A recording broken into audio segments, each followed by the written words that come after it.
अस्सलामुअलैकुम। आज की इस वीडियो में बात करेंगे याजूज व माजूज के बारे में, जो कि हजरत नूह अलैहिस्सलाम की औलाद में से एक फिसादी गिरोह है, जो कि पहाड़ों की गारों में रहते हैं।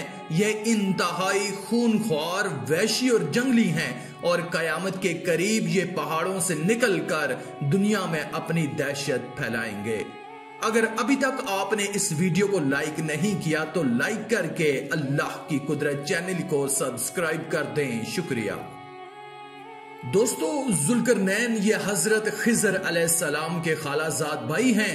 हजरत खिजर अलैहिस्सलाम उनके वजीर और जंगलों में अलमबरदार रहे हैं। ये हजरत साम बिन नूह अलैहिस्सलाम की औलाद में से हैं और ये एक बुढ़िया के अकलौते फर्जंद हैं। हजरत इब्राहिम खलील अल्लाह के दस्ते हक पर इस्लाम कबूल करके मुद्दतों उनकी सोबत में रहे और हजरत इब्राहिम खलील अल्लाह ने उनको कुछ वसीहतें भी फरमाई थीं। ये नबी नहीं है बल्कि एक बंदाए साले हैं जो कि वलायत के शर से सरफराज हैं। अल्लाह ताला ने इनको तमाम रूए जमीन की बादशाही अता फरमाई थी।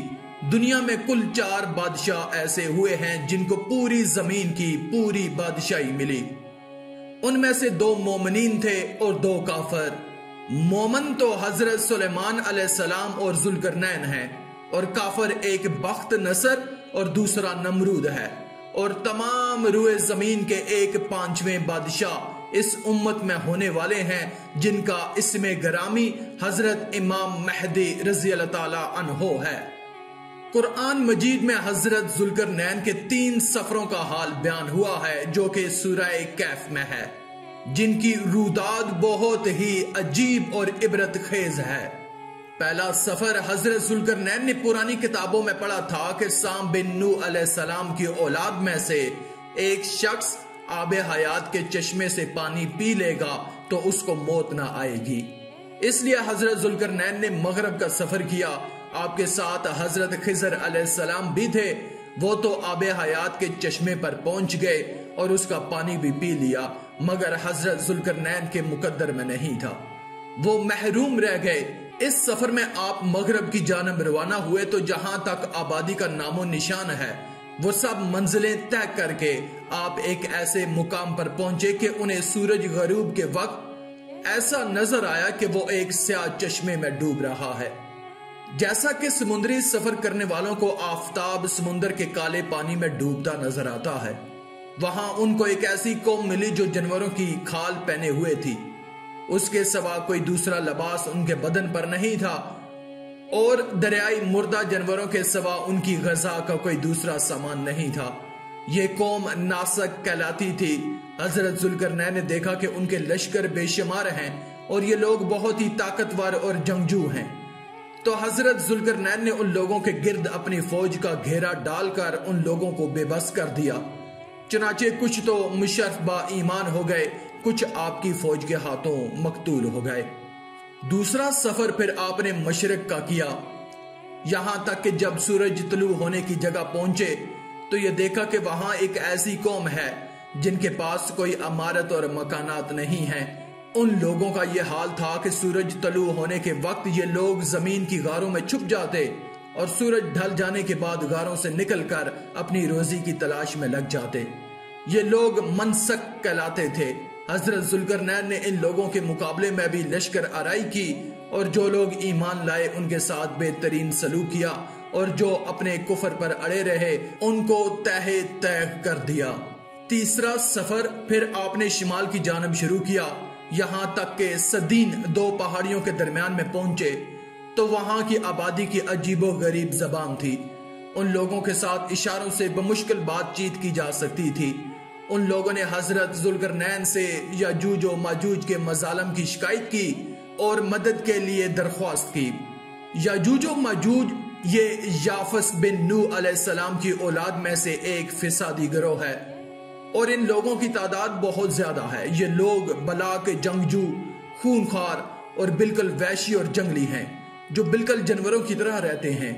मौसम रबी में ये लोग अपने गारों से निकलकर तमाम खेतियां और सब्जियां खा जाते थे और खुश्क चीजों को लाद कर ले जाते आदमियों और जंगली जानवरों, यहाँ तक के सांप, बिच्छू, गिरगिट और छोटे बड़े जानवरों को खा जाते थे। हजरत जुल्करनैन से लोगों ने फरियाद की कि आप हमें याजूज और माजूज के शर और उनकी ईजा आसानियों से बचाइए, और इन लोगों ने उनके इवज कुछ माल देने की भी पेशकश की। तो हजरत जुल्करनैन ने फरमाया कि मुझे तुम्हारे माल की जरूरत नहीं है, अल्लाह ताला ने मुझे सब कुछ दिया है, बस तुम लोग जिस्मानी मेहनत से मेरी मदद करो।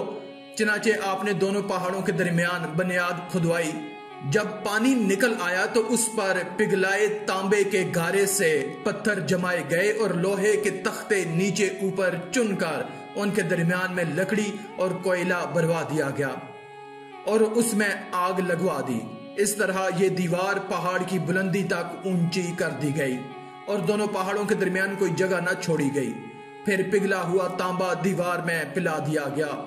ये सब मिलकर बहुत ही मजबूत और नहायत मुस्तहिकम दीवार बन गई। हदीस शरीफ में है कि याजूज और माजूज रोजाना इस दीवार को तोड़ते हैं और दिन भर जब मेहनत करते करते उसको तोड़ने के करीब हो जाते हैं तो उनमें से कोई कहता है कि अब चलो बाकी कल तोड़ लेंगे। दूसरे दिन जब वो लोग आते हैं तो खुदा के हुक्म से वो दीवार पहले से भी ज्यादा मजबूत हो जाती है। जब उस दीवार के टूटने का वक्त आएगा तो उनमें से कोई कहेगा कि अब चलो इंशाअल्लाह ताला कल इस दीवार को तोड़ डालेंगे। उन लोगों के इंशाअल्लाह ताला कहने की बरकत और इस कलमे का ये समर होगा कि दूसरे दिन दीवार टूट जाएगी। ये कयामत करीब होने का वक्त होगा। दीवार टूटने के बाद याजूज और माजूज निकल पड़ेंगे और जमीन में हर तरफ फितना, फिसाद और कत्लो गारत करेंगे। चश्मों और तालाबों का पानी पी डालेंगे और जानवरों, दरख्तों को खा डालेंगे। जमीन पर हर जगहों पर फैल जाएंगे, मगर मक्का मुकरमा, मदीना मुनव्वरा और बैतुल मुकद्दस, इन तीनों शहरों में ये दाखिल ना हो सकेंगे। फिर हजरत ईसा अलैहिस्सलाम की दुआ से उन लोगों की गर्दनों में कीड़े पैदा हो जाएंगे और ये सब हलाक हो जाएंगे। कुरान मजीद में है, यहाँ तक कि जब खोले जाएंगे याजूज और माजूज और वो हर बुलंदी से ढलते होंगे।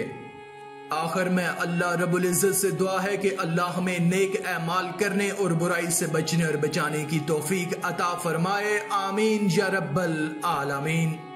आज की इस वीडियो में था बस इतना ही। मजीद इस्लामी वीडियोस हासिल करने के लिए अल्लाह की कुदरत चैनल को सब्सक्राइब कर दें और साथ में मौजूद बेल के आइकन को दबाकर ऑल पर क्लिक कर दें। शुक्रिया।